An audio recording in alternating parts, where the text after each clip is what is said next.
To turn on or turn off alert appear sound effect when voiceover is on.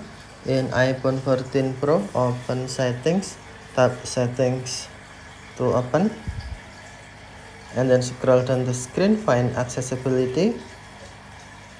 Next, tap accessibility, and then tap voiceover, select audio, and then select sounds and haptics. Scroll down the screen, find alert appeared, and then tap alert appeared.